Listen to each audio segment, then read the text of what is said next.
biz təhlükə və fəlakət anlayışlarını həmişə biri-birindən fərqləndirməliyik. Təbiətdə təhlükə gəlir. Bizim hazırlıq səviyyəmiz onu fəlakətə çevirə bilər. Biz hazırlıqlı deyiliksə, onda fəlakət baş verəcək.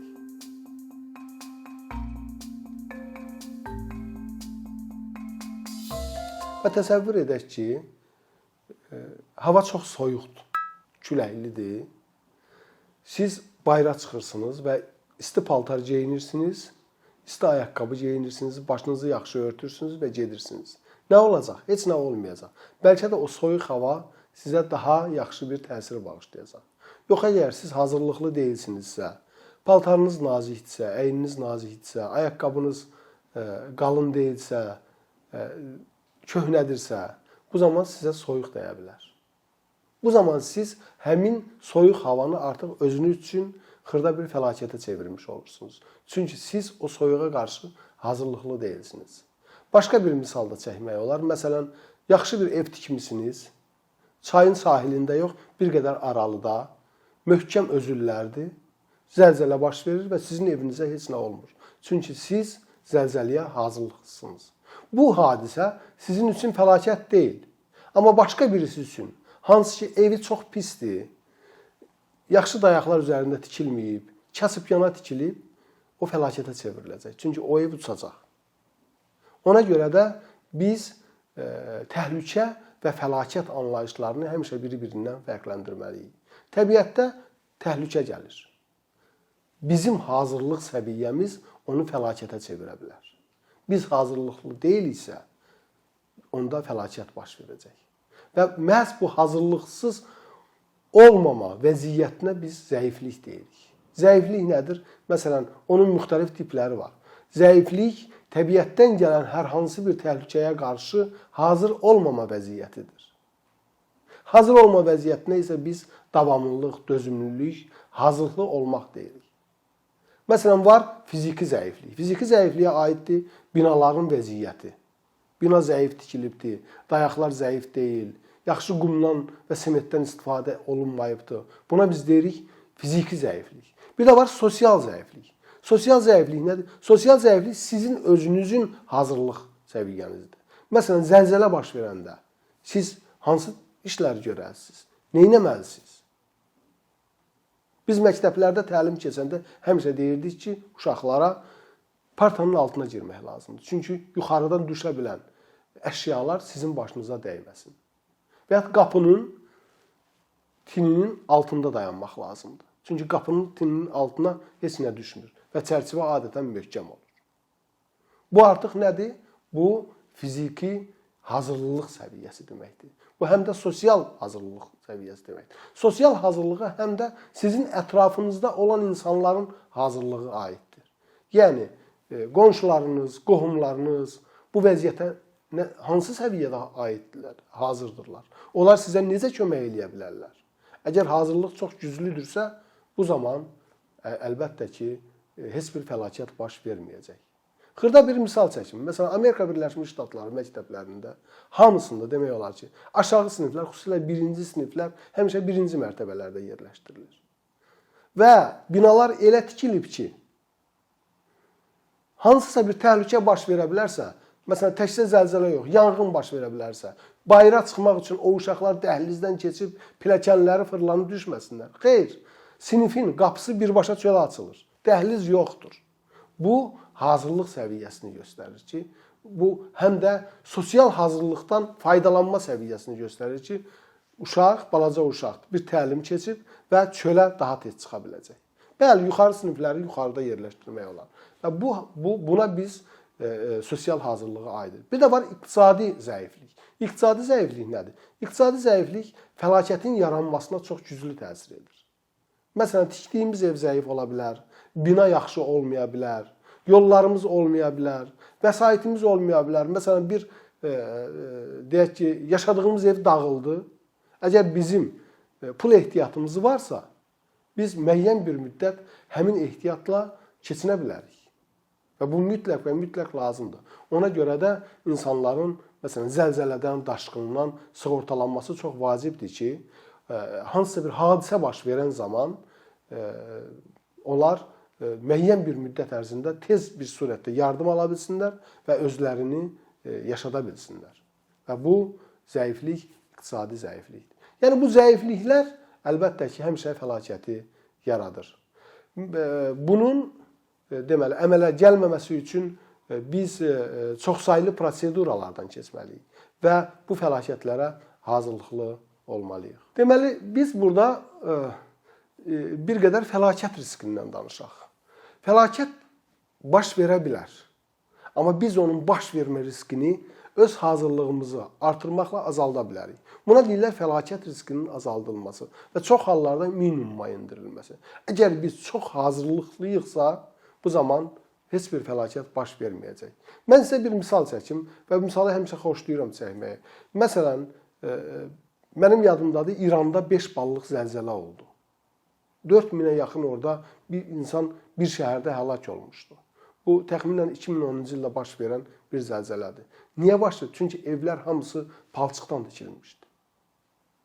Həmin zəlzələ Yaponiyada baş versə nə olacaqdı? Demək olar ki, gündə baş verir. 5 ballıq zəlzələ.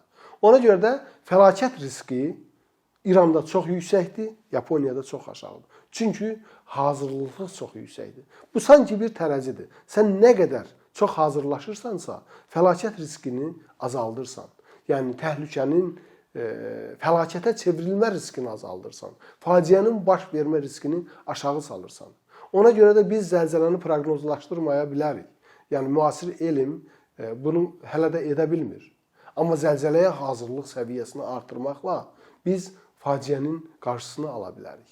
Biz bunu adi bir küləyə, adi bir soyuq havaya çevirə bilərik özümüz üçün ki, yəni bu hər gün baş verir. Bu sanki bir tərəzi kimi, deməli, bayaq dediyim kimi, sanki bir tərəzidir və öz yerini daim dəyişir. Biz hazırlığımızı hansı səviyyədə qurmalıyıq? İlk növbədə yaxşı qanunvericilik olmalıdır. Amma təcrübə göstərir ki, yaxşı qanunvericiliyin olması heç də fəlakətin baş verməməsinə təminat vermir. Yaxşı qanunvericilik, institutlar olmalıdır. Amma daha mühüm məcbur etmə mexanizmidir. Və o institutun işinin necə işləməsidir. Yəni qanunvericilik var. Bu qanunvericilikdən irəli gələn müddəalara deməli, aparan məcbur etmə mexanizmi varmı?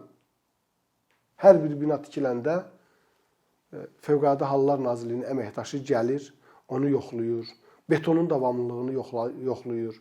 Amma bu işlər hansı səviyyədə aparılır? Biz bunu faktiki olaraq bilmirik. Məsələn, beton tökülürsə, o betondan nümunə götürülməlidir. O nümunə qurudulmalıdır və müxtəlif, belə deyək, təzyiqlərə məruz qalma ilə onun möhkəmliyi yoxlanılmalıdır. Yəni bu şkalalar hökmən aparılmalıdır. Çünki betonun nə qədər möhkəm olması binanın dayanıqlılığına zəmanətdir. Bu adi bir prosedurdur və bu fəlakət riskinin azalmasına səbəb olar. Buna deyirlər struktur hazırlıq. Struktur hazırlıq məhz binada vəziyyətin elə bir həddə gətirilməsidir ki, nə isə baş verərsə, o deməli faciə baş verməsin. Məsələn, təsəvvür edin ki, bu oturduğumuz otaqda yanğın baş verir. Bu yanğının başqa otaqlara keçməsi hansı səviyyədədir? Yaxşı binalarda qapını örtmək kifayət eləyir ki, yanğın lokallaşdırılsın və boğulsun. Əgər burada yanğın baş verərsə, pəncərələr yanğına davamlıdırsa, qapı yanğına davamlıdırsa, döşəmə və tavan yanğına davamlıdırsa, bir müddətdən sonra o yanğın sönəcək. Biz sadəcə çölə çıxacağıq, qapını bağlayacağıq, çünki oksigen də olmayacaq ki, yanğın davam etsin və yanğın dayanacaq. Yox, əgər bizim qapı tez alışqandırsa, pəncərə davamlı deyilsə, pəncərə qırılacaq, qapı yanacaq və yanğın bütün binanı bürüyəcək. Məhz deməli, inkişaf etmiş ölkələrdə, məktəblərdə olan bütün avadanlıqlar yanğına davamlı əşyalardan hazırlanır. Döşəmələr belə yanğına davamlı olur. Qapılar belə özü örtülən olur. Yəni, bu baxımdan onlar görün fəlakəti nə qədər azaldırlar. Azərbaycanda belə bir yaxşı nümunə olubdur. Məsələn, Zaqatala rayonunda Suvagil kənd orta məktəbi olub. Həmin məktəb uçub 2012-ci ildə tamamilə dağılıb zəlzələdən. Amma heç kimin bir burnu da qanamayıb. Niyə? Səbəb nə olub? Çünki məktəb heyəti bu məsələyə çox həmişə ciddi yanaşıbdır. hazırlıqlı olublar. Sakitcə hər kəs binanı tərk eləyibdir və heç kimə heç nə olmuyor. Və yəni ki, bu artıq belə deyək, xatirələrdə yaxşı bir təcrübə kimi qalıbdır. Bəlkə də o bina uçanda məktəbdə bir müddət belə deyək, dərslər kəsildi, amma onu hamı yaxşı bir təcrübə kimi. Yadınızdadırmı? 2012-ci ildə zəlzələ oldu və biz necə çıxdıq çölə. Və bu yaxşı təcrübə hökmən başqaları ilə paylaşılmalıdır. Ona görə də bizim orta məktəblərdə, xüsusilə kənd məktəblərində çox geniş işlər aparmağa ehtiyacımız var. Bizim şəhərlərdə hər bir binanın yoxlanılmasına ehtiyacımız var. Ona görə də hər bir bina üçün xüsusi qiymətləndirmə şkalası olmalıdır. Hətta 50-ci illərdə tikilmiş bina üçün, həmin binalar üçün fəlakət riski hesablanmalıdır. Məsələn, biz bunu məktəb üçün hesablayırdıq 30 ballıq şkala ilə. Məktəb binası möhkəmdirmi? Məktəbdə yanğın avadanlıqları varmı? Məktəb heyəti bu barədə xəbərdardırmı? Bizdə məsələn binalarda belə deyək, hər bir şəxs könüllü olaraq bu təhlükəli hadisələrin idarə edilməsinə məsul olmalıdır. Onun daha çox biliyi olmalıdır. İnsanları xəbərdar etməlidir. Hardasa bir risk görürsə, o riski məhv eləməli, azaldılmalıdır. Risk necə yer? Risk hər bir yerdə yanar. Əgər siz evin içərisində soba qoymusunuzsa, onun da yanında bir qalaq kağız yığmışsınızsa, risk hazırdır. Yəni, yanğın baş verəcək mütləq. Yox, əgər o sobadan deməli, o kağızı həmişə aralı tutursunuzsa, risk yoxdur. Şkafların başında lazımsız əşyalar yerləşdirmişsinizsə, bir balaca tərpənmə olan kimi o əşya kiminsə başına düşə bilər. Yəni, bu nədir? Bu riskin hazır olması deməkdir ki, hansı ki, siz bunu artıq yüksək bir risk yaradırsınız. Baxın, Azərbaycanda təkcə zəlzələ ilə iş tutan Azərbaycanda son illər ildə bir 10-15 dəfə eşidirəm ki, kimsə dəm qazından boğulub. Axı, niyə boğulmalıdır? Yəni, axı bunun qarşısını almaq çox asan bir şeydir. Biz bilirik ki, hamamda qaz yandırmaq olmaz. Çünki karbon monoksid əmələ gəlir. Zəhərli qazdır, heç bir iyi yoxdur. İnsanı sakitcə, belə deyək, qanını zəhərləyir, qana oksigen daşınmasının qarşısını alır və insan hətta özü-özünə belə kömək edə bilir. Bu niyə yoxlanılmır? Bütün yaşayış evlərində əməkdaşlar gedib, məsul əməkdaşlar gedib bunu yoxlamalıdırlar ki, bu baş verməsin. Yəni, bunun qarşısını ki, almaq olar. Bax, məsələn, öz evimizi təmir edirik. Onsuz da biz qapıları dəyişirik, pəncərələri dəyişirik, döşəməni dəyişirik, tavanda edirik. Biz ən azından yanğına dözümlü olan materiallar ala bilərik. Yanğına dözümlü qapı sifariş edə bilərik, yanğına dözümlü pəncərələr sifariş edə bilərik. Qapı elə qurula bilər ki, öz-özünə bağlansın. Yəni, bir otaqda bir yanğın baş verərsə, o bir otağa keçməsin, binaya keçməsin. Bununla biz təkcə özümüzü yox, həm də başqalarının həyatını xilas etmiş oluruq. Yəni, bəli, uşağa deyirsən ki, burada yanğın baş verəndə çıx buradan qapını ört və xəbər ver. Amma qapını hökmən bağla. Əksinə bizdə biliklər olmur. Məsələn, Bakıda 16 mərtəbəli bina yananda, onlar o yadınızdadır, orada 20-yə yaxın adam ölmüşdü. Heç kəs yanmamışdı. Niyə ölmüşdülər? Boğulmuşdular. Bir balaca orada instruktaj, bir balaca bilik olsaydı onlar boğulmazdılar. Bəli, bina yanır, bina hazırlıqlı deyil. Biz qapını açırıq, pəncərəni açırıq, alov daha da içəri.